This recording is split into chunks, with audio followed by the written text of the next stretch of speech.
Well, that's great. Thank you, Judy, and welcome to the CLE. This one's delayed by the coronavirus, so I'm sure we've all adapted to working at home, that sort of thing, to adjust schedules. So I'm glad to be here today and glad you've all joined us. Just to give you a little background, I grew up in Columbus, and I think the CBA brochure explained this. When I was 14 years old, my father bought a Model T Ford kind of as a father-son project. And I spent the summer, that would have been the summer of 1966, so you'll figure out how old I am, tearing that car apart down, as he said, until there was nothing left to take apart. So that was quite a learning experience, sort of in mechanics and engineering. There were a lot of books available on how to do that the right way. The wrong way is to just take stuff apart and leave it on the garage floor. The right way is to put it all in bags. Back then they were the little Glad sandwich bags. Mark them with masking tape and putting parts on shelves or in boxes so they could be reassembled later after restoration of one kind or another, at least painting. So that was quite an experience. We had a lot of help doing that. We had the engine rebuilt professionally, and of course the car painted professionally and the interior done. But we had that car for 40 years. I ended up selling the car about 10 years ago. I miss the Model T, and every time I see one, I think, oh, it would be fun to have one of those again. So hopefully this will give you a flavor for the car. Certainly the video at the end, which I hope we have time for, will also give you an interesting viewpoint into the car. I became real interested in the history of the car, and throughout school, junior high, high school, even college, wrote some papers about the Model T or related subjects.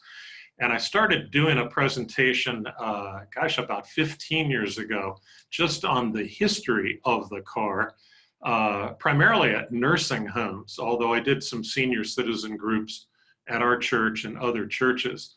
And during that time, I got to thinking, there are a lot of legal issues surrounding the development of this car and its success. So why not kind of add that legal aspect to the overall history presentation? So what you're going to hear is a hybrid. It's a mix of history of the car, history of the industry, but also intertwined with the legal history in many different subject areas, corporate governance, that sort of thing. So let's get started.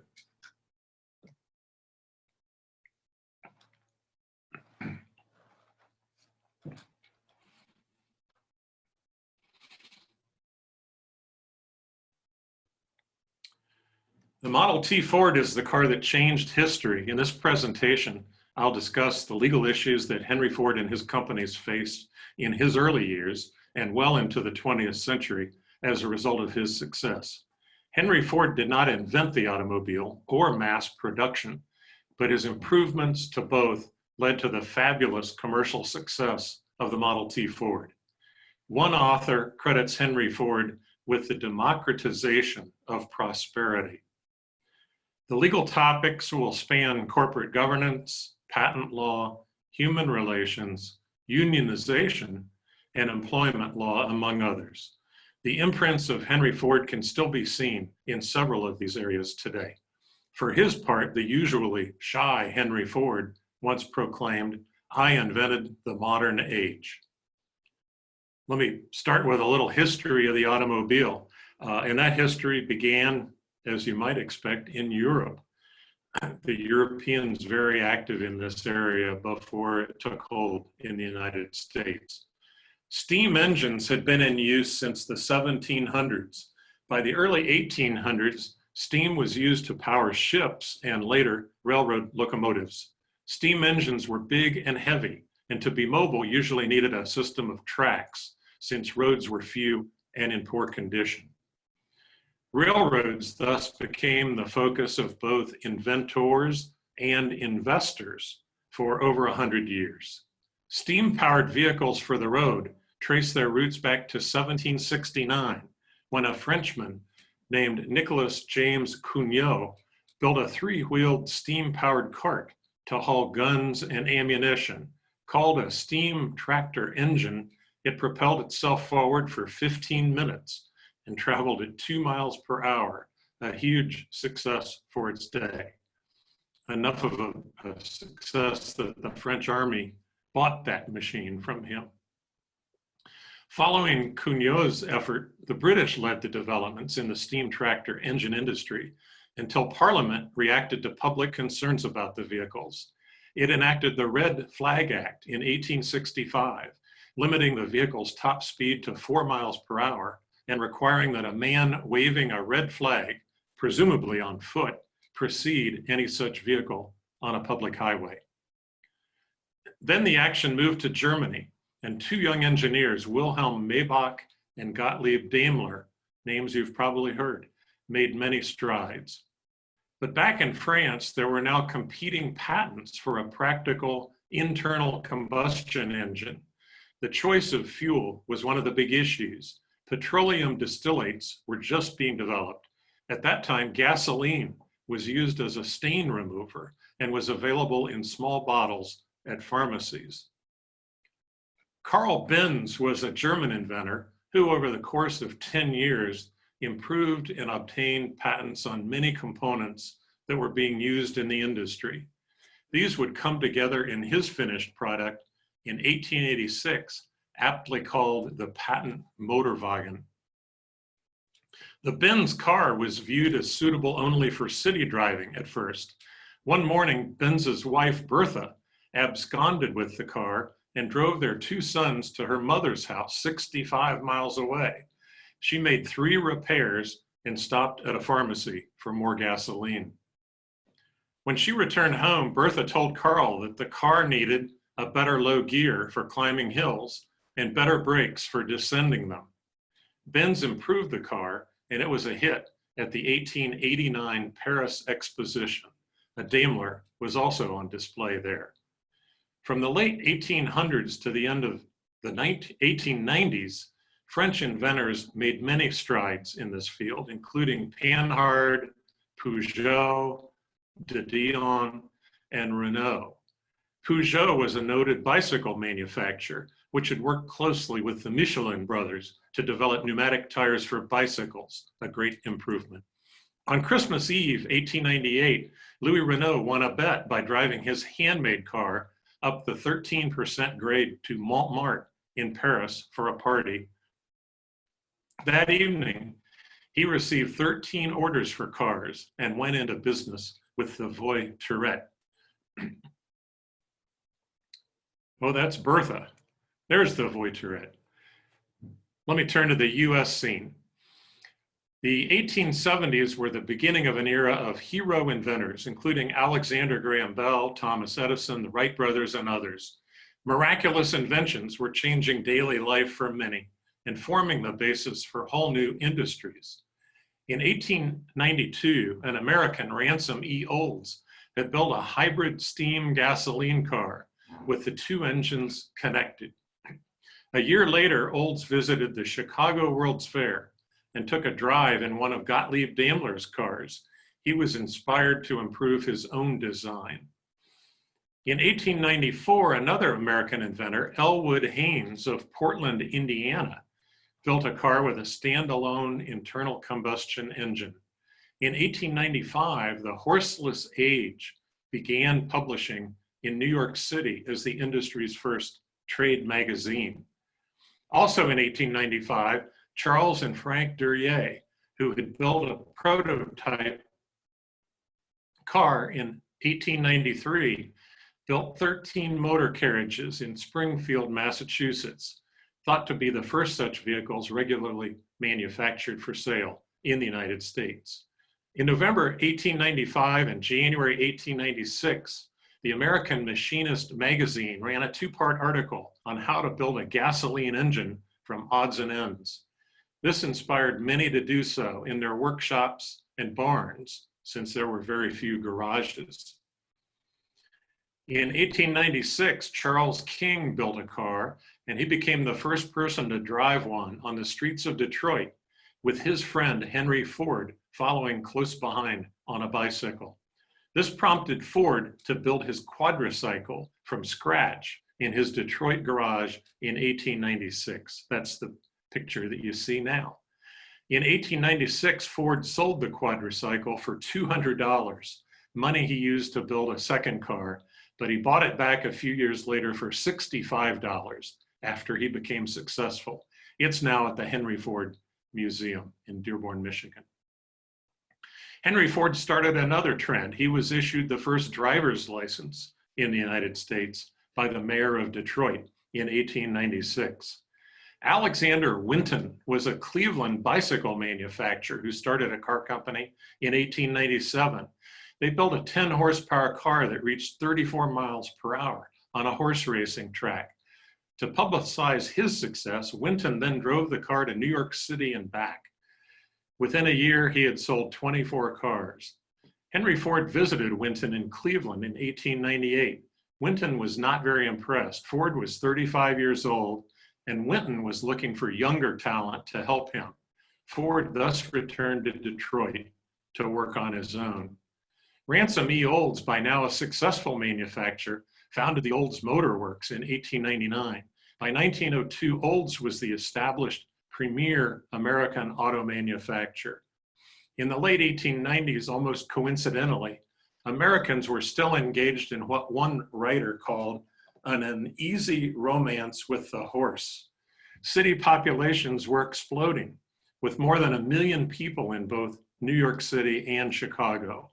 But the horse was still everywhere, and so was its manure.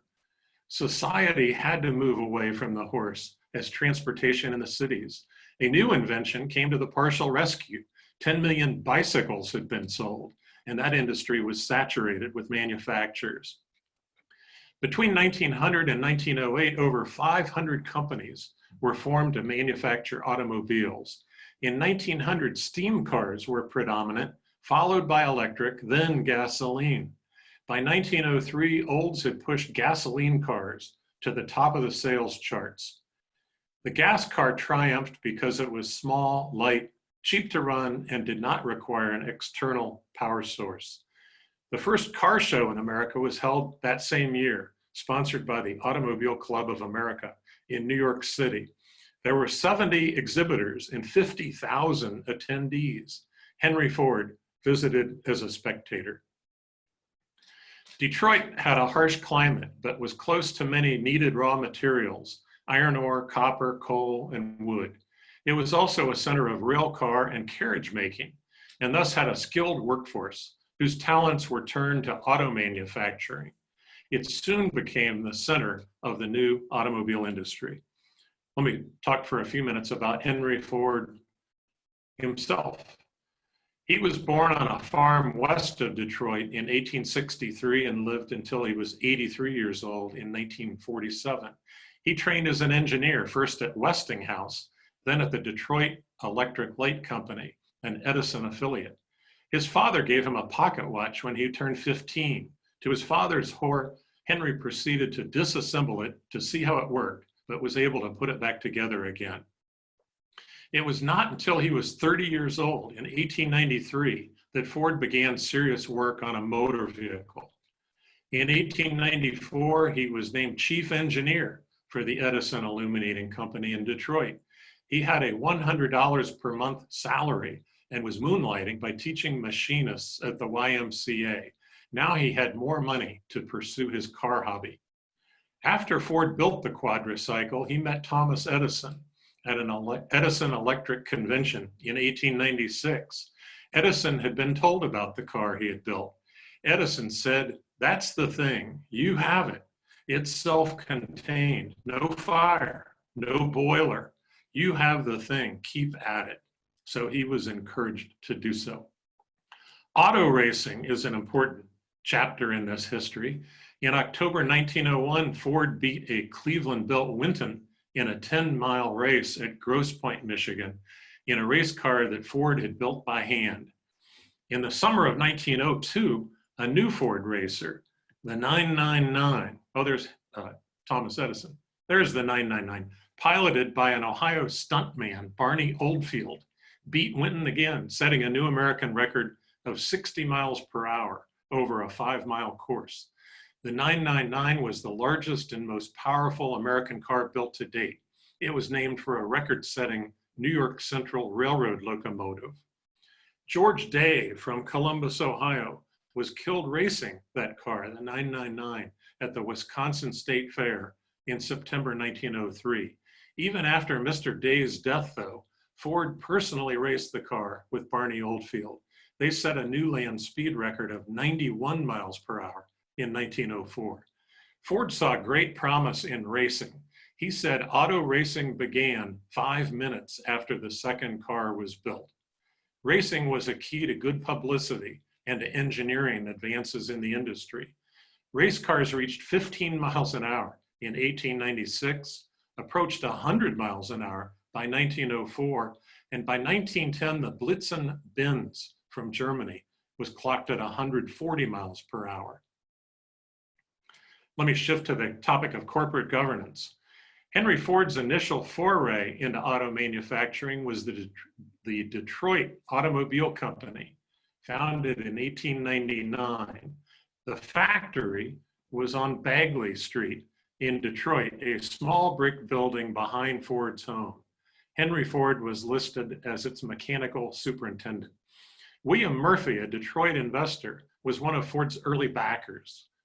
Murphy told Ford if he would drive Murphy on a route northwest of Detroit and return, a trip of about 60 miles, Murphy would take Ford seriously. Ford did so in July 1899. Murphy said, "Now we will organize a company."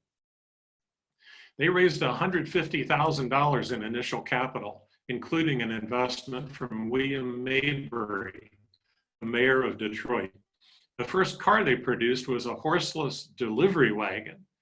Henry Sood had a falling out with the financial backers, and the company was dissolved in January 1901, costing investors $86,000.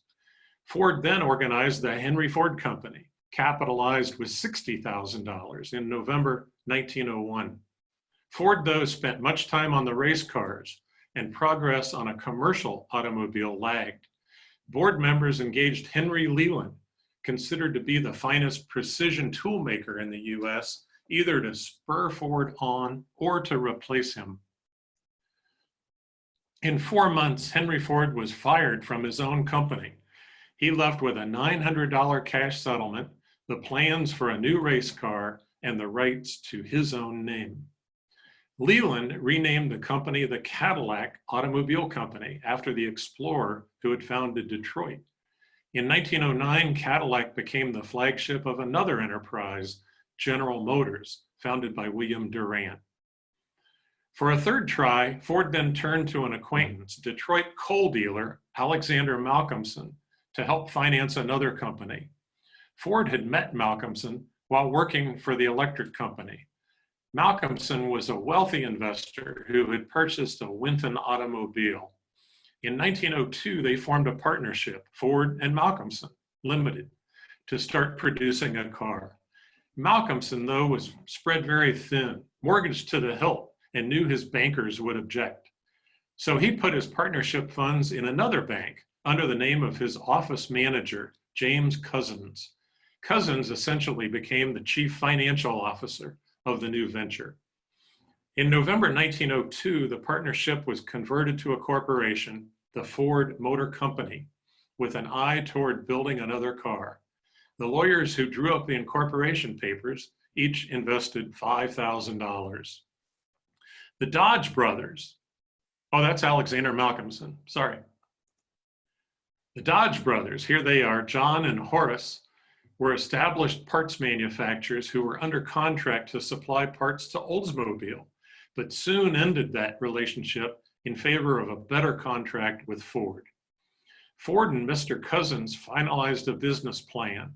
The cost to manufacture each car would be $554, which they would sell for $750. Counting $46 for contingencies, this would produce a $150 per car profit.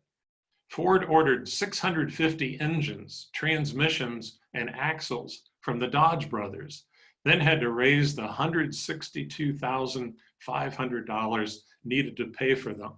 $105,000 would be raised through a stock offering. Mr. Cousins invested $11,000.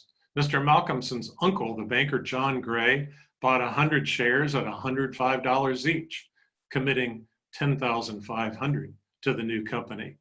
The Dodge brothers took 50 shares each in lieu of a $7,000 partial payment for their parts and committed to invest another $3,000 in cash. Mr. Cousins' Mr. Cousins' sister, a school teacher, invested half of her life savings of $200 on one share of Ford Motor Company stock. Ford and Malcolmson retained 51% of the 1,000 shares of the newly incorporated company. The Model A Ford was introduced in 1903. Now, this is not to be confused with the second Model A Ford, produced from 1928 to 1931, which I will discuss later. Almost nothing about this first Model A Ford was original. Most of the mechanical parts and assemblies came from outside sources, including the Dodge brothers. The first Model A was sold to a Chicago dentist, Mr. Finning, for $850.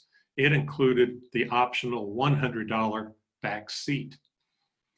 The company's bank balance slipped to $224 before the first revenues trickled in. But by March 1904, they had sold 658 cars with a profit per car of $150, as predicted. Production ramped up to 25 cars per day. The investors got their money back in dividends within a year.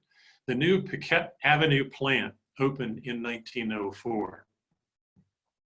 At this time, there was no such thing as a car dealer. Cars were sold by blacksmiths, bicycle dealers, farm equipment stores, and others.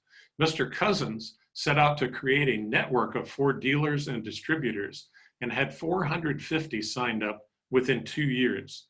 Eventually, Mr. Cousins would be put in charge of finance, bookkeeping, purchasing, shipping, advertising, and sales. Henry Ford focused solely on engineering and manufacturing. In 1904, 3 new models were introduced. The models B, C, and F, priced at $800, $1,000, and $2,000 respectively, to appeal to various tastes and budgets. But Oldsmobile was still outselling Ford. More expensive cars were selling better to the wealthy and were generating more profits. Henry Ford, though, clung to the idea of a cheaper, smaller car. In a 1905 interview, he predicted selling 10,000 such cars at $400 each. Ford looked to Europe for ideas to make his cars stronger, lighter, and faster. European manufacturers were using a new type of steel, vanadium steel, lighter but stronger in their cars. Buying and shipping that steel, though, would have been prohibitively expensive. So Ford found a small steel mill in Canton, Ohio, United Steel Company, to experiment with the process. It succeeded. The company also focused on production techniques to bring costs down and started producing more parts in-house rather than outsourcing them. In December 1905, the Ford Manufacturing Company was created for this purpose. However, it had a different roster of shareholders. 4 investors disagreed with this approach and sold their shares to Henry, leaving him with 585 shares to the remaining investors 415. By 1906, Mr. Malcolmson, who owned no shares in the manufacturing company, left to start his own car company and cashed out of Ford for $175,000. His new venture, Aero Car, failed. By 1907, Ford was producing over 8,000 cars worth $4.7 million and made a profit of over $1 million for the first time. Several Ford models of that era are notable. The Model K, R, and S. There's the Model K. There's the Model R, and there's the Model S.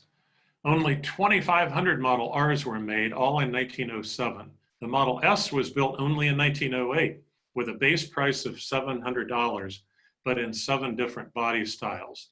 At this point, Ford was struggling with a marketing choice: big and costly or small and inexpensive. Henry Ford developed a plan. A room was built on the third floor of the company's Paquette Avenue plant for work on a new car, cordoned off from view and with limited access. Henry Ford set out to create a product that he knew America wanted. A small team of engineers, along with one accountant, sketched out the plans for the Model T. A Danish woodworker, Charles Sorensen, used the drawings to make wooden patterns for the car's new components. Henry thought the Model T would be the universal car and that it would meet the personal transportation needs of all Americans. There were 140,000 cars in the United States in 1907, 2 years before the Model T was introduced.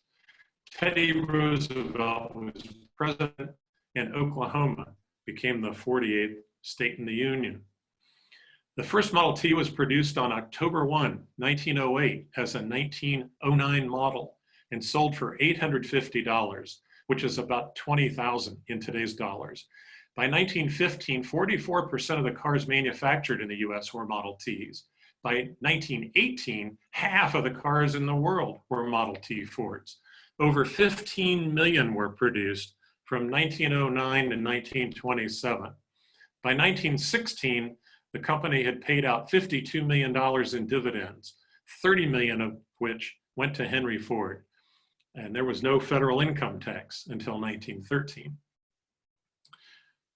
I do have a picture of a 1909 in red. That's at the Crawford Museum at Case Western Reserve Historical Society in Cleveland. The Dodge brothers attended Henry and Clara's son Edsel Ford's wedding on November 1st, 1916, and then sued for dividends one day later, claiming that Ford should be paying out most of the $60 million it had retained in cash as dividends. A court eventually ordered a payout of $20 million. There were major disagreements in the company about World War I and the company's role in it. Ford was an ardent pacifist. In 1915, he sponsored the Peace Ship, an amateur peace mission to Europe to try to end World War I. It failed. James Couzens resigned as the CFO, but retained his seat on the board and his 11% stake in the company. He was elected mayor of Detroit and later went on to the US Senate. Henry Ford grew more impatient with the shareholders. In 1919, he offered $7,500 per share to buy out all the others using straw men. He ended up negotiating with Couzens, $13,000 per share, and with the Dodge brothers, $12,500 per share. These were the largest returns ever recorded on such an investment. With some of their money, Dodge brothers started the Dodge Motor Company in full competition with Henry, and which is still in business today as a subsidiary of Fiat Chrysler Automobiles. The Dodge brothers, though, both died in 1920. Alexander Malcolmson sold out too early. His $175,000 stake, sold in 1906, would have been worth $62 million under the buyout in 1919.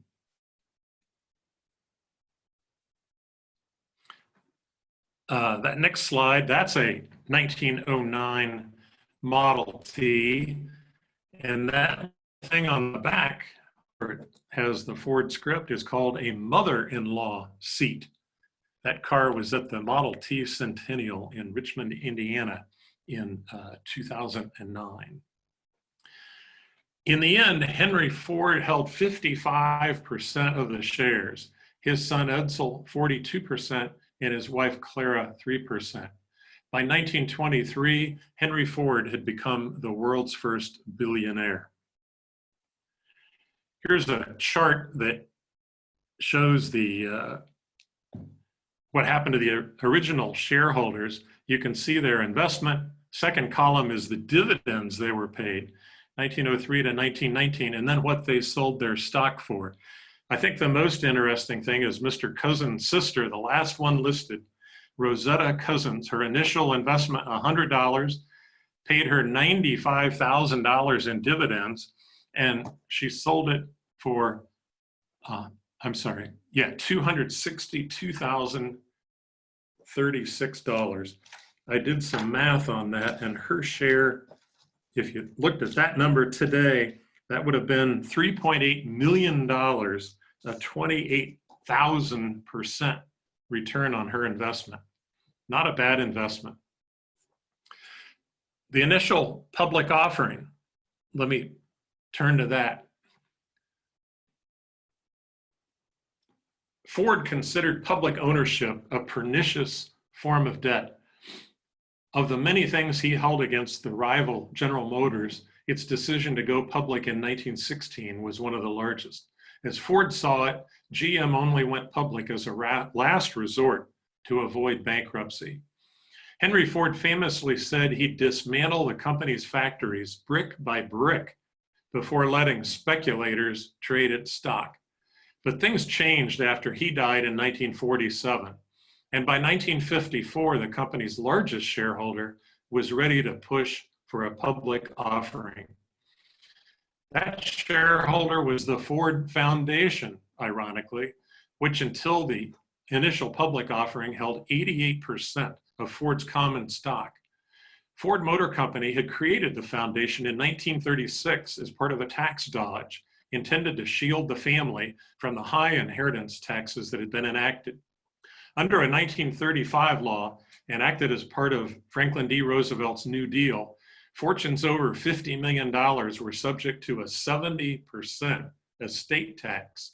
Ford responded by creating two classes of common stock: Class A stock, which represented 95% of the company but had no voting rights, and Class B stock, which represented only 5% of the company but had 100% of the shareholder votes.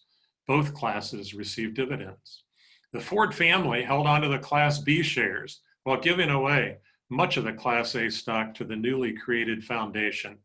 The foundation immediately had a steady stream of dividend income to fund its charitable efforts, and the family was able to reduce its holdings for tax purposes while maintaining control of the company. It is estimated that the family avoided the payment of $321 million in inheritance taxes by creating the foundation.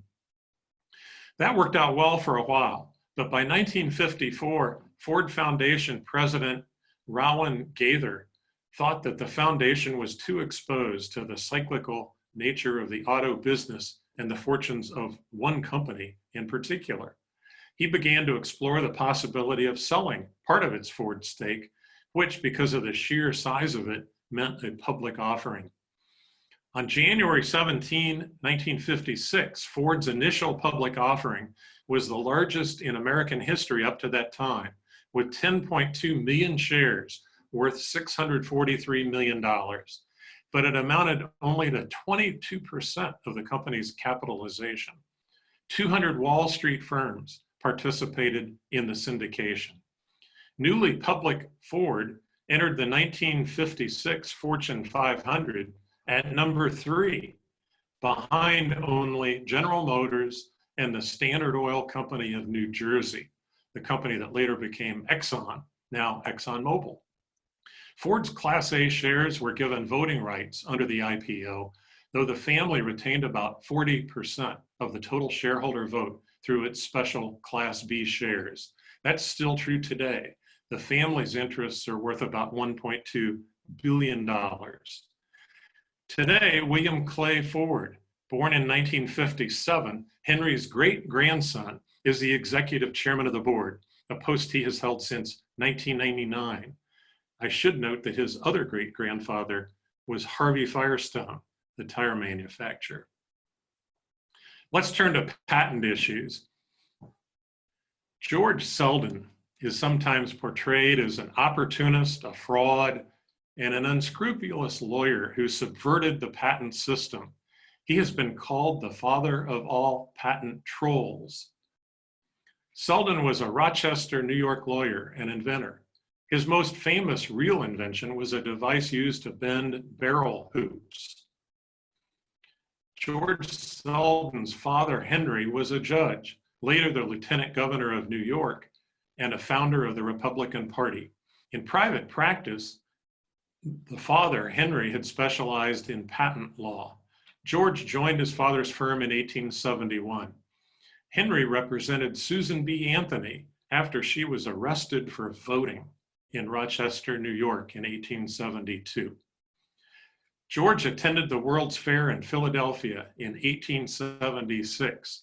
Among the many new products introduced at that fair were Alexander Graham Bell's telephone, the bicycle, the typewriter, Heinz ketchup, and Hires root beer. A new type of engine built by a Boston engineer, George Brayton, was on display in Philadelphia.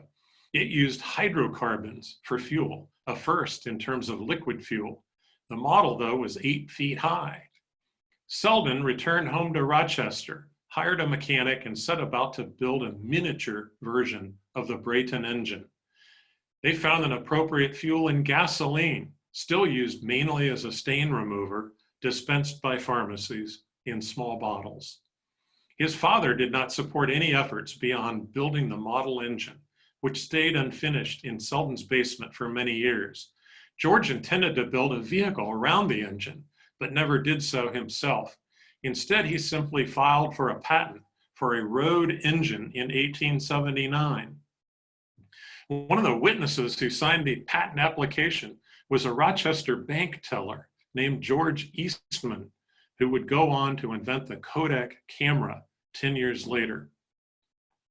Selden thought that the 17-year life of a patent might expire before a practical automobile could be built using his engine. So over the course of 16 years, while the application was pending, he made over 100 changes and corrections to his application, all in accordance with the patent law and practice at that time. The application was accompanied by an 8-inch long non-working model, still on display at the Smithsonian, Washington, D.C. The patent was eventually granted in 1895 after much maneuvering. The granting of his 1895 patent reverted back to the 1879 filing date, but would not expire until 1912. One of Selden's partners was a chess master and transportation lawyer named Isaac Rice, considered the father of the electric car. Rice also came up with the idea for a self-sustaining submarine. He founded the Electric Boat Company in 1899 to build submarines for the US Navy, a company that is still active and part of General Dynamics. Rice bought out a battery company and all of its patents and created a public electric cab service in New York City in 1897. The handsome cabs had only a 40-mile range, but he developed a system to charge the batteries, 1,200 pounds of them, at a terminal in 4 minutes. Rice formed the Electric Vehicle Company in 1897. That company was taken over by a syndicate led by a prominent politician and financier, William Whitney, in 1899. They hoped to monopolize the cab business in major US cities and planned to deploy 12,000 electric cabs. In 1899, the Electric Vehicle Company bought the Selden patent for a competing technology. Selden became associated with the company. They paid Selden $10,000 for his automobile patent with a $5,000 annual stipend and $15 per car royalties. The company was still often referred to as the Selden Group. The company also bought control of the elevated railroads in Chicago, another competing technology, for $20 million. For her part, Mrs. Rice founded the Anti-Noise Society in New York City to combat the spread of gasoline automobiles. But the electric taxis were expensive to operate and had a short range. They created the first recorded death of a pedestrian in an auto accident in New York City in 1899. The electric car industry was faltering, so the Selden Group decided to ramp up the enforcement of its patent and sought royalties from manufacturers of gasoline automobiles. Those who paid royalties bonded together in a group called the Association of Licensed Automobile Manufacturers, or ALAM. Rather than face litigation, most manufacturers agreed to join ALAM and pay patent royalties for every car produced. It was sort of like a franchise extortion ring. You join our group and pay us royalties, or we will sue you. Alexander Winton fought for a while and then caved. ALAM restricted its membership and issued licenses to manufacturers of their choosing. ALAM settled on a 0.75% royalty to be paid for every car manufactured in the US. Ford would have owed about $12.50 per car at the time. But for the next 11 years, the Selden Group and ALAM reaped profits from licensing under the patent. Ford inquired about membership in ALAM, but his investors were opposed to it. Selden sued, and from 1903 on, Ford was embroiled in litigation over the Selden patent. Patent law was a hot topic in this era. Patent suits had plagued the bicycle industry. Rambler was involved in both bicycle and auto patent disputes. The patent case involving the Wright brothers and inventor Glenn Curtiss centered on the means of controlling powered flight, the concepts of pitch, roll, and yaw, that idea of the warped wing that the Wright brothers became famous for.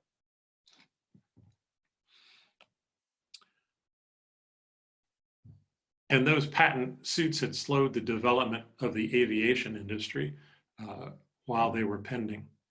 The Selden patent dispute made it into advertising, with the ALAM warning potential buyers of non-ALAM cars about potential liability, and Ford claiming it would indemnify its buyers against any claims brought against them. Those two ads are actually reversed from what I stated, but they're both on the slide.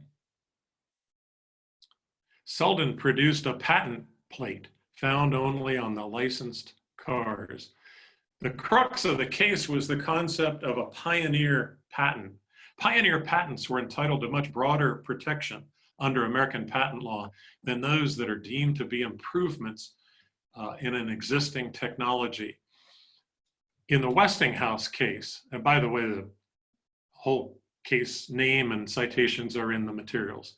In the Westinghouse case, the Supreme Court, 1898, the Supreme Court defined a pioneer patent to cover a function never before performed, a wholly novel device, or one of such novelty and importance as to mark a distinct step in the progress of the art, as distinguished from a mere improvement or perfection of what has gone before. The Boyden case is the leading case on the reverse doctrine of equivalence. This is a concept in patent law under which a device that appears to literally infringe on a patent claim by including elements or limitations that correspond to each element or limitation of the patent, nonetheless does not infringe on the patent because the accused device operates on a different principle. That is, it performs the same or a similar function in a substantially different way. It has been said that the purpose of the reverse doctrine is to prevent unwarranted extension of the claims beyond a fair scope of the original patentee's invention. The court cited the examples of Elias Howe's sewing machine, Samuel Morse's telegraph, and Alexander Graham Bell's telephone in support of its decision. In another patent challenge, Judge John Hazel adjudicated the Wright brothers' combination of movable aerodynamic surfaces for pitch, roll, and yaw to control, to be a unique solution to the problem of aeronautical balance and navigation, not just an improvement on what had been tried before. It was therefore entitled to be considered a pioneer patent and given a liberal interpretation.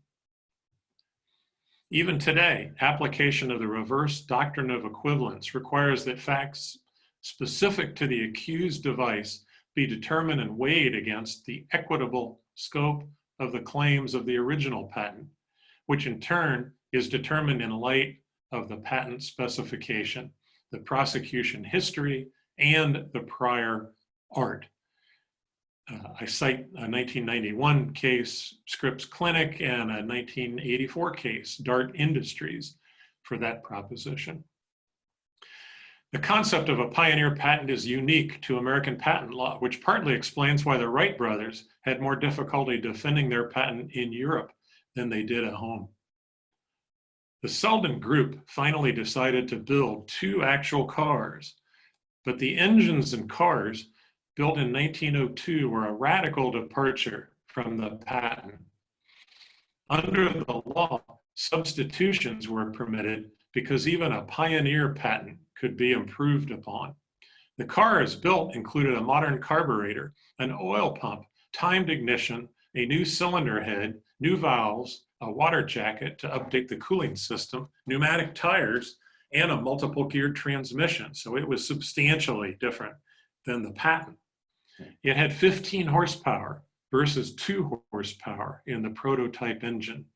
By 1906, over $1 million in licensing fees had been collected under the Selden patent. The case became a media sensation, but in a 1907 test of the Selden cars in New Jersey, both failed. When the case was 6 years old in 1909, it was assigned to Judge Charles Merrill Howe, a U.S. district judge appointed by Theodore Roosevelt. There were 3 basic issues. Did the Selden patent describe a practical theory? Was the Selden patent deserving of pioneer status as a great and original leap forward? And third, had Ford extrapolated from the Selden patent, or had he employed an unrelated technology? Henry Ford was called as a witness in the case. He was asked if his business was causing a social problem. Ford replied, "No, my friend, you're mistaken. I'm not creating a social problem at all. I'm going to democratize the automobile. When I'm through, everyone will be able to afford one, and about everyone will have one. The automobile will be taken for granted, and there won't be any problem." Ford filed a 1,300-page brief. Selden's brief was just over 200 pages. In his September 15, 1909 decision, Judge Howe ruled in favor of Selden on all 3 issues. He said there was no fundamental difference between Selden's machine, particularly the engine, and all of the cars that were subsequently built. The citation for that case appears in the materials, Electric Vehicle versus C.A. Dewar. Dewar was a distributor of Ford cars in New York City, which is why it was a named defendant. That was a U.S. District Court case, 1909. Selden was thus entitled to about $5 million in new royalties, the largest chunk from Ford. At the time, Ford had about $6 million in assets. Within weeks of the decision, 30 manufacturers joined ALAM and also started paying royalties. General Motors paid $1 million because some of its car brands were not licensed. Mr. Durant saw that Ford was in distress and offered to buy the company for $8 million. But his banker, J.P. Morgan, balked, and so did a second bank. The deal fell through. Henry Ford then vowed, "We will fight to the finish." He posted a $350,000 appeal bond. Over a year later, the appeal was heard by a 3-judge panel of the U.S. Court of Appeals for the Second Circuit in New York City. One of the judges had been a patent lawyer, and one had been a law firm associate of Judge Howe. The argument spanned 3 days. Ford had hired new lawyers, Frederick Couder, whose family firm, Couder Brothers, was in business internationally from 1853 until 1906. Frederick argued for Ford and several European manufacturers. On January 10th, 1911, the Court of Appeals reversed the decision of the trial court. It held that the engine patented was so different and so primitive compared to the current art that it could not form the basis for a valid patent claim for the automobile. Surprisingly, Selden pursued no further appeal. The patent, now worthless, would expire in a year, even if Selden forces had prevailed. Let me turn to human resource issues. Detroit had seen labor troubles as early as the 1880s, and employers had banded together to form the Employers Association of Detroit, EAD, an anti-union group. The city became known for protecting employers' interests and attracted several large employers to move there. The Packard Motor Company relocated from Ohio in 1903, and the large Burroughs Adding Machine Company followed in 1904. The population of Detroit had doubled in 20 years, and 1/3 of its residents were immigrants. We'll turn now to the introduction of the assembly line. In early 1913, the assembly of a Model T Ford was taking 12.5 man-hours. That is the year that Ford adopted an 84-station assembly line after viewing a similar assembly line at the Swift Company meatpacking plant in Chicago, Illinois, where Ford remarked, if they can disassemble an animal carcass on an assembly line, we can assemble a car the same way. After the assembly line was introduced, the 12.5 man-hour figure dropped to 5 hours, 50 minutes. By 1914, production of the Model T topped 300,000 cars, double the 1913 number. But only a certain type of paint, Japan black, could dry fast enough to keep up with the assembly line, so it was used exclusively from 1914 to 1925. Henry Ford famously said, "You can have any color you want, so long as it is black." There were Model T assembly plants all over the country, and several in foreign countries. Components would be shipped by rail for final assembly at those plants. The Columbus plant, opened in 1914, was located at 427 Cleveland Avenue. You might recognize it because until 2019, it was the site of the Kroger Company's Columbus Bakery. Columbus was also the home to several very early Ford dealers.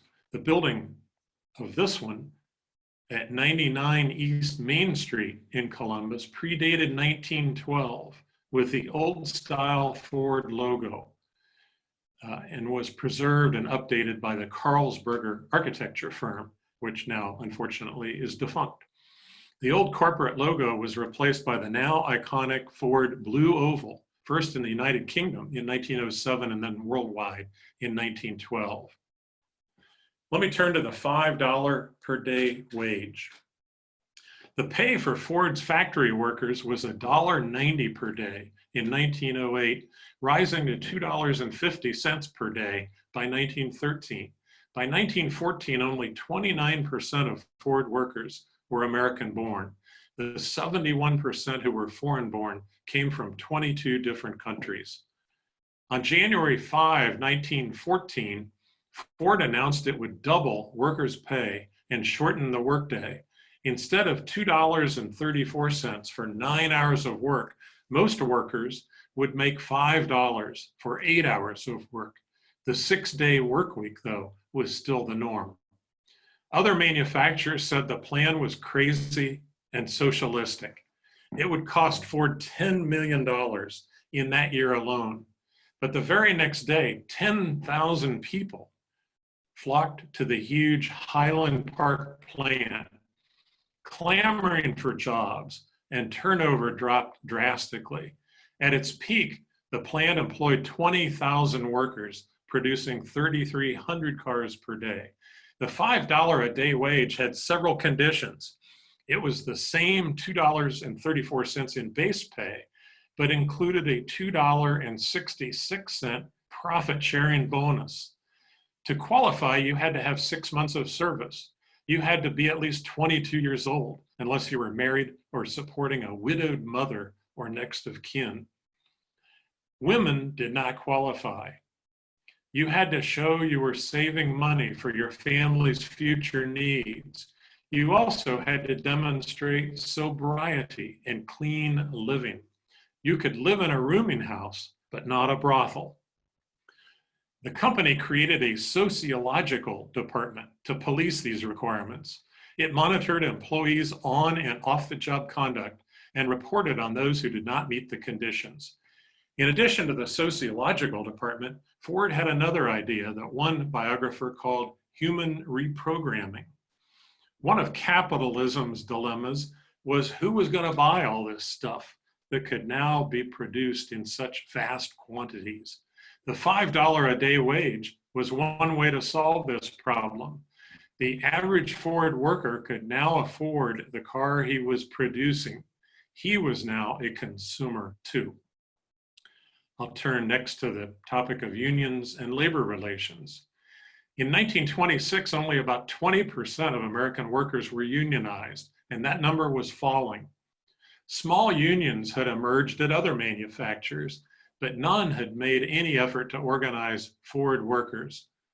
In 1927, a tool and die maker from West Virginia, working at the Briggs Body Company, applied for a job at Ford, which was in the midst of the changeover from the Model T to the new Model A.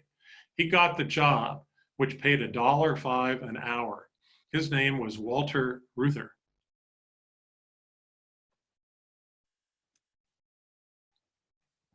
The stock market crash of 1929 helped throw the country into the Great Depression. Over 5.2 million cars were built in 1929. By 1933, that number had dropped to $1.8 million. Labor strife ensued. In March 1932, 3,000 workers marched at the Ford River Rouge plant. I thought I had a picture of the Rouge plant. I don't. Their demands included a 6-hour day, free medical care, a grievance resolution process, and the right to form unions. The plant was located in Dearborn, not Detroit, and had not seen similar demonstrations.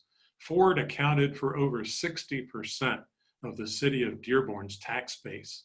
The Dearborn police and even the fire department reacted badly, and 4 workers were killed in the ensuing riot. Among the 15,000 mourners at the Ford 4 funerals, Ford workers were spied on and singled out for dismissal by the company. As a result of what became known as the Rouge Massacre, Henry Ford's image went from workers' hero to a symbol of an entire economic system that had collapsed in the Great Depression. The plight of the auto workers was dramatized by Charlie Chaplin in the movie Modern Times in 1936, by Aldous Huxley in his book Brave New World, 1932, and by Upton Sinclair in his book The Flivver King, 1937, among others. Years later, a file was uncovered in Ford archives that was labeled Labor Relations ES. It turns out that ES stood for espionage, and the file contained intelligence on union organizers and even sympathizers in the Ford workforce. Ford had hired Harry Bennett, who eventually became the head of corporate security, euphemistically called the Service Department. Bennett became friends with J. Edgar Hoover, director of the FBI, who liked Bennett's approach to espionage investigations. In 1933, President Roosevelt's National Industrial Recovery Act gave the new auto workers unions a short-term boost. That act authorized the promulgation of industrial codes of fair competition, guaranteed trade union rights, and permitted the regulation of working standards, all by a new federal agency, the National Recovery Administration. But the act was declared unconstitutional by the US Supreme Court in 1935 in the Schechter Poultry Company case, and was not replaced. You may remember Schechter Poultry from Con Law. The court found the act to be void for vagueness, an overly broad delegation of legislative power to the executive, and an overly broad expansion of the power of Congress under the Commerce Clause. Schechter, sometimes called the sick chicken case, was a unanimous Supreme Court decision and was consistent with a long line of cases dating back to 1897 that reflected the court's reluctance to approve economic regulations of any kind. It was called the Lochner era, named after a 1905 case, Lochner versus New York. But scholars agree that it began in 1897 in Allgaier versus Louisiana. After several defeats in the court, Roosevelt proposed a reform, also referred to by critics as his court packing plan, to increase the court from 9 to 15 justices. This prompted the court to soften its stance on regulation, and the Lochner era ended with the split decision in West Coast Hotel versus Parrish in 1937. The National Industrial Recovery Act was never reenacted, but Congress did adopt the National Labor Relations Act in 1935, including some of the labor protections from the earlier act, breathing new life into the labor movement. 1 year later, the United Auto Workers was formed as part of the CIO, the Congress of Industrial Organizations, which was in existence from 1935 to 1955 and was a rival to the American Federation of Labor. The CIO had ardently supported Roosevelt's election as president in 1932. On May 26, 1937, union organizers assembled at an overpass that connected the parking lot to the factory at the Ford River Rouge plant. One of them, Walter Reuther, pictured here, had been fired and his name put on a blacklist that Ford and other manufacturers shared among themselves. They were attacked by Ford security forces, and many were badly injured, though none died. Again, there was a public outcry over what became known as the Battle of the Overpass. A 1941 unionization vote was 70% for the CIO, 27% for the AFL, and 3% for a non-union shop. Later that year, Ford negotiated a contract with the newly formed United Auto Workers.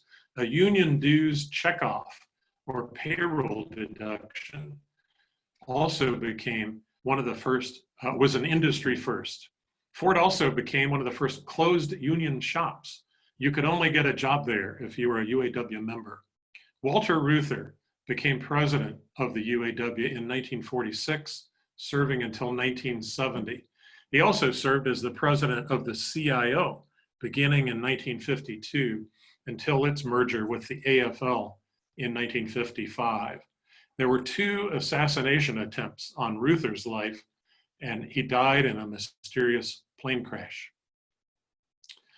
Let me turn to the topic of vertical integration, something that made Ford famous. Early on, Ford was very focused on the costs of production and decided to acquire the source of many of the raw materials needed to build the cars. They acquired iron ore facilities in Michigan, Wisconsin, and Minnesota, barges, steel mills, and others. Huge quantities of wood were used to frame the bodies and to make the artillery-style wheels. Ford bought and harvested huge forests in Michigan's Upper Peninsula, topping 300,000 acres.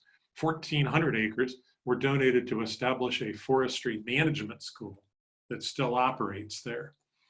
Charcoal was developed from Ford's scrap wood, which was pulverized and mixed with ground coal.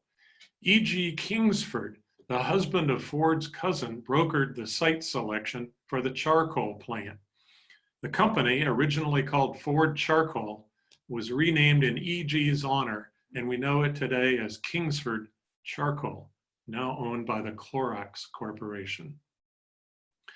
In 1920, Ford bought the Detroit, Toledo, and Ironton Railroad, a company that had never paid a dividend, but that could haul raw materials in the region, reducing production costs. The railroad was purchased for $5 million. Ford became disgusted with overregulation by the Interstate Commerce Commission and sold the railroad to the Pennsylvania Railroad in 1929 for $36 million, realizing a $31 million profit.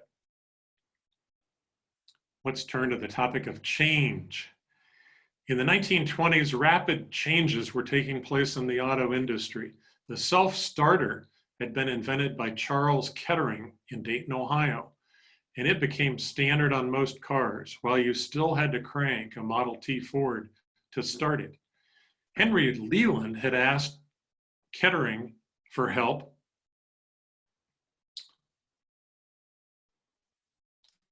after a Cadillac engineer was killed by the crank on an early Cadillac. The 1912 Cadillac was the first to use Kettering's self-starter. By 1919, 7 years later, all Model Ts had self-starters. The 5 millionth Model T, pictured here, rolled off the assembly line in 1921. Acetylene gas lanterns had given way to electric lights with generators. The gas lanterns, pictured here, were mostly made by the John Brown and Sons Company on South Parsons Avenue in Columbus, Ohio, an area near where the old Buckeye Steel Castings factory was, which has now disappeared. Given all the production improvements and the volume produced, the all-time low price for a Model T was $290 for a 1924 Roadster, well below the $400 price that Ford had predicted in 1905. The 10 millionth Model T was produced in 1924. Into the mid-1920s, the car was still popular and was a cultural icon. In 1926, Cannonball Baker, a motorcycle and car racer, set a record by driving a stock Model T from New York to Los Angeles in 5 days, 2 hours and 13 minutes. The car lost its low gear, so he made almost the entire trip in high gear. The Model T, though, was growing old. Other manufacturers were bringing out new and innovative cars and features, leaving the Model T as somewhat of a novelty, sort of like a Jeep was 50 years ago. Ford had the Model T, a cheap car, and the Lincoln, an expensive one, but no medium-priced cars in the marketplace. There was trouble on the horizon, and its name was General Motors. William Durant had put General Motors together starting in 1908. GM assembled the brands Buick, Cadillac, Chevrolet, Oldsmobile, Pontiac, LaSalle, and GMC trucks under one corporate roof. There were cars in every price range, appealing to every taste. Durant was succeeded by an engineer named Alfred Sloan in 1921. Sloan had graduated from MIT when he was 17 years old. When Sloan took charge of General Motors, GM's share of the US market was 13%. Ford had 56%. Within 6 years, in 1927, the numbers were reversed. GM had 55%, Ford 13%. It was well past time for a change at Ford. The end of the line. The last Model T was built on May 27th, 1927, the year the 15 millionth one was made. It was replaced many months later by the 1928 Model A Ford, symbolically starting the alphabet over again. You can still find Model Ts today. Sometimes they are barn finds. Many Model Ts, though, were recycled during World War II, so the steel could be used in the war effort. There was even a government publicity program that called it unpatriotic to have a Model T in your barn or garage. Historians describe the mechanical age, and many agree that the Model T Ford was the best idea ever conceived in that age. It has also been called the car of the 20th century, distantly followed by the Volkswagen Beetle. Speaking of the Volkswagen Beetle, it surpassed the Model T's 15 million production number in 1972. Here's a view of the Volkswagen factory. The Beetle went on to a record 21.5 million units. when the last ones were produced in Mexico in 2003. In conclusion, if you've ever been at the Mount Hope Cemetery in Rochester, New York, you might find this grave. You will know the rest of the story. Apologies to Paul Harvey, but it is George Baldwin Selden's grave, and it says, inventor of the gasoline automobile. That is my Model T that we owned from 1966 until 2006. We were the second owners, having bought it, as I mentioned, 1966 at an auction in Westerville, Ohio from the original owner. So that car was a lot of fun. I'll be glad to take any questions that you might have. Or we could run the video. Let's watch the video.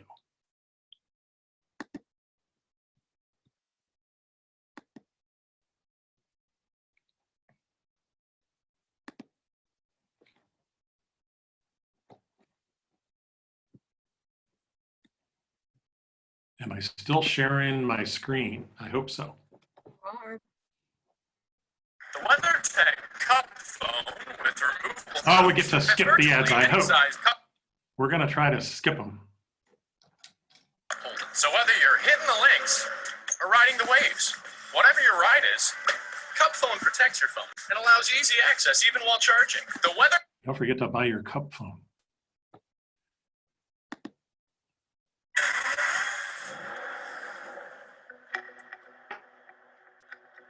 I test drive cars for a living.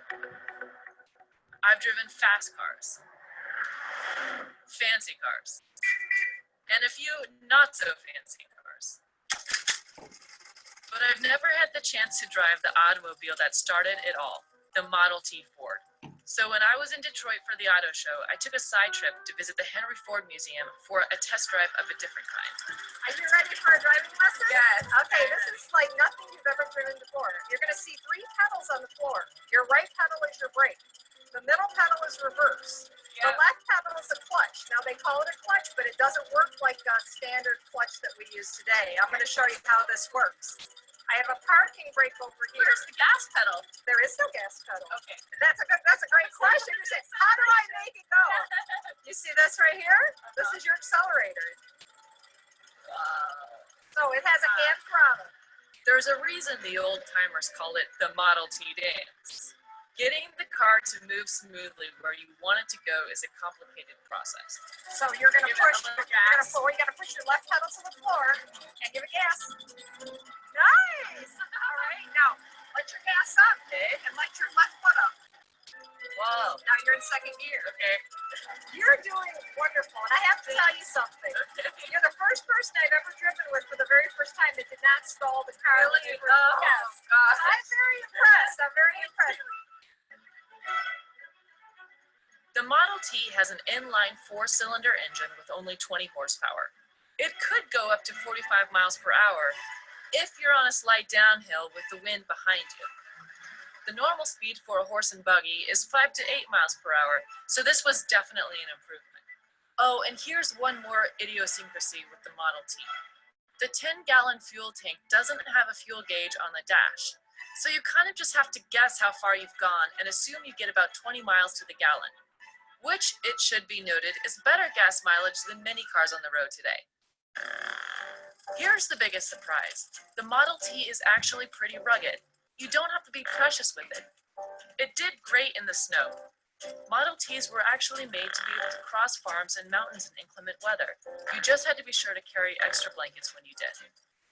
It was 12 degrees the day of my driving lesson, and I was definitely wishing the heating technology was a little more advanced.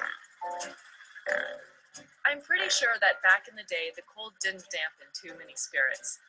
The quiet clicking sound the engine makes when the car runs, the wide leg space, the comfortable leather seats, and the beautiful interior brass details all make for a smooth, fun ride. It's no surprise that Henry Ford became so successful with his new creation. This was the car that really started it all.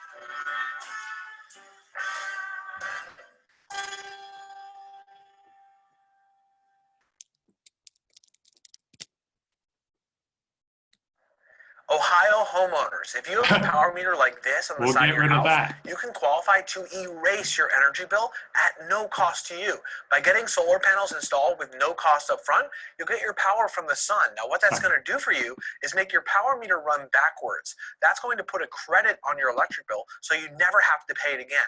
Plus, you'll get paid thousands.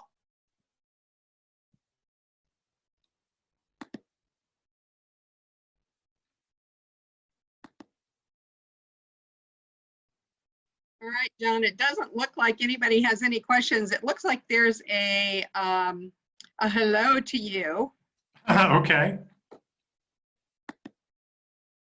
from David Leland. David, hi, if you're out there watching. He just wanted to say hi and, Well, that's great.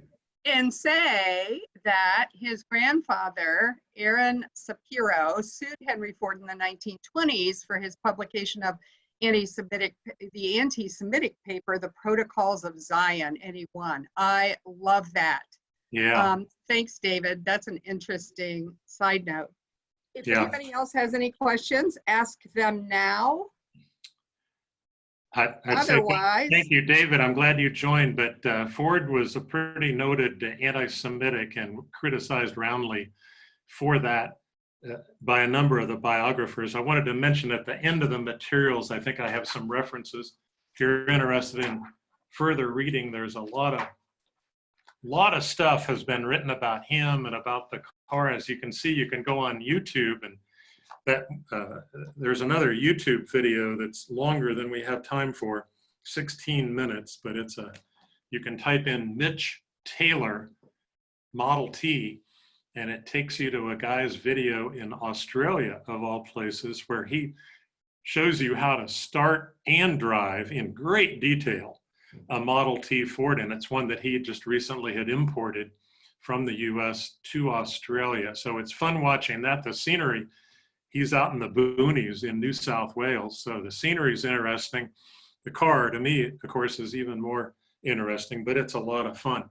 There are a number of books, as I said. One of the best ones, I think, is Ford, The Men and the Machine by Robert Lacey. So I'll give that one a plug. All these available at libraries or online.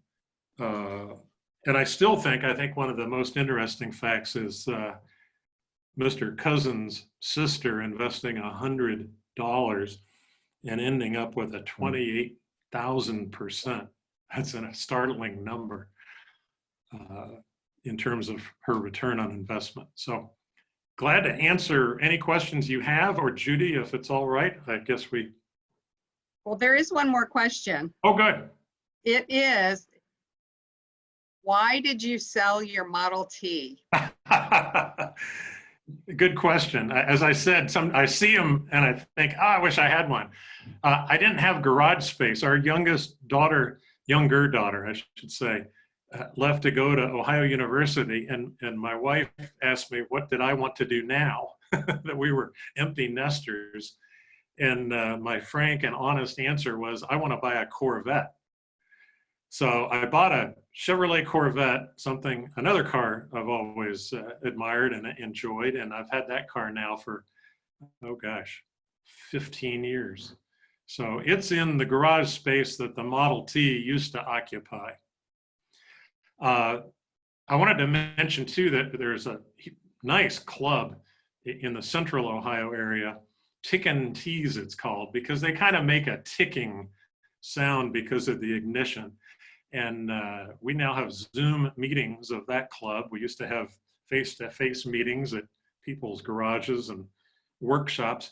There's a well-known guy, Rick Lindner, who's a mechanic, and he was instrumental in saving the Piquette Avenue plant that we saw a picture of early on. The first real plant where Ford vehicles were built was scheduled for demolition in Detroit, and he was part of a small group that raised a lot of money the hard way and saved that plant, which is now a museum, and they're filling that museum with cars from that era. So the video, by the way, was filmed, some of you may recognize that, at Greenfield Village, which is just a fun family place to visit. with all kinds of reconstructed, actually original buildings for the most part, that were deconstructed, moved to Greenfield Village and rebuilt. Our younger daughter lives in Dayton now. And some of you may be aware Dayton, Ohio is still mad as hell because the Greenfield Village Foundation came to Dayton, bought the Wright brothers' boyhood home, took it apart, trucked it to Greenfield Village and rebuilt it. So if you want to see the Wright brothers' boyhood home, don't go to Dayton to find it. You need to go to Greenfield Village in Dearborn, Michigan. But they do a little reenactment there of the Wright brothers and their return from Kitty Hawk after their successful flights. So it's a lot of fun. With All that, right, I'm sorry, John, go on. no, with that, I think you have any more, or are we wrapped up? Well, one just popped up. Any Okay. idea what's now at the location of the former,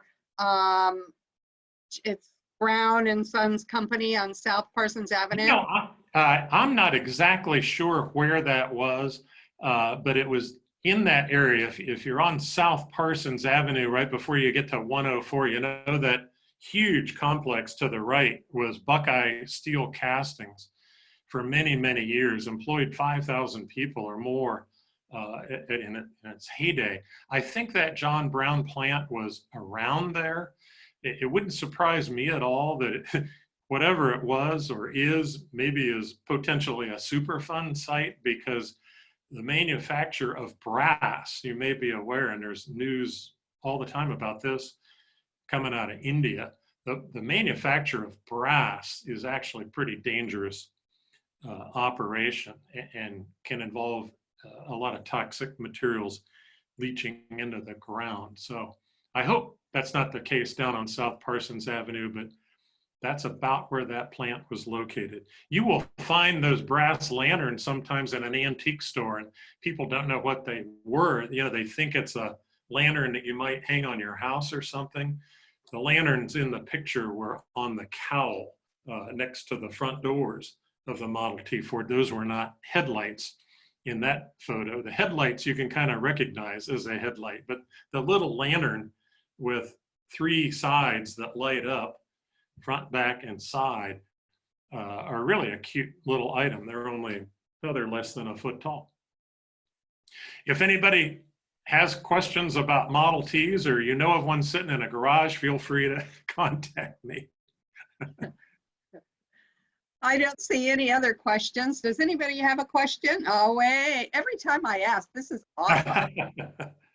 Here's a good one. Had you ever heard that Henry Ford always had no money on him intentionally? Yes, the biographers mention that, and you know, he would go out into public.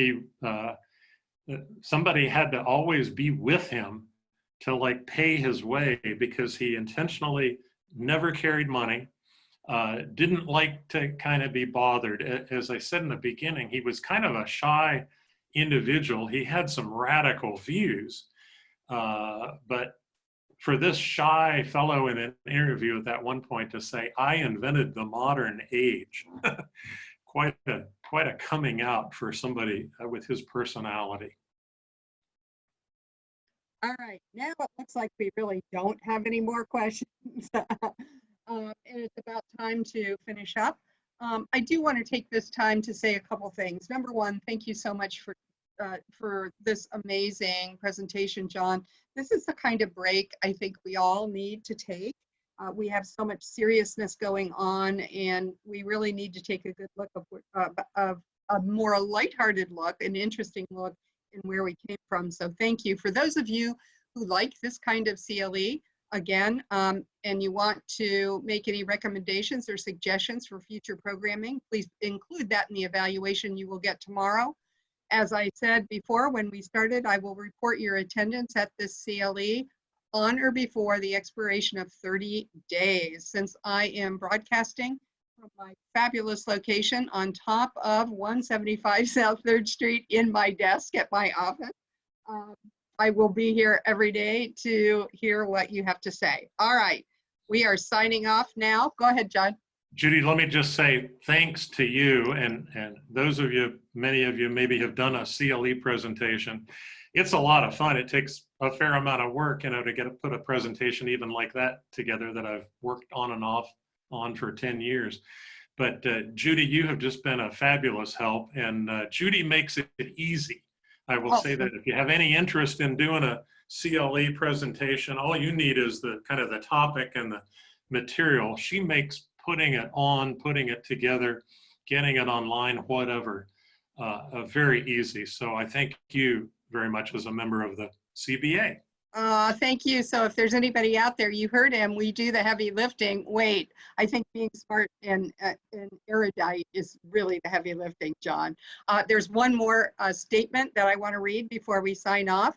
One of our listeners said, I am Marysville, Ohio, born and raised, pre-Honda. I am something of a gearhead and have studied the Sanders book about Honda. Perhaps we could collaborate. I'll put you two together because Okay. you guys would make a great program. All right. That's great. In closing, nobody needs to submit anything at all to get your CLE credit. You will be automatically reported. See you next time.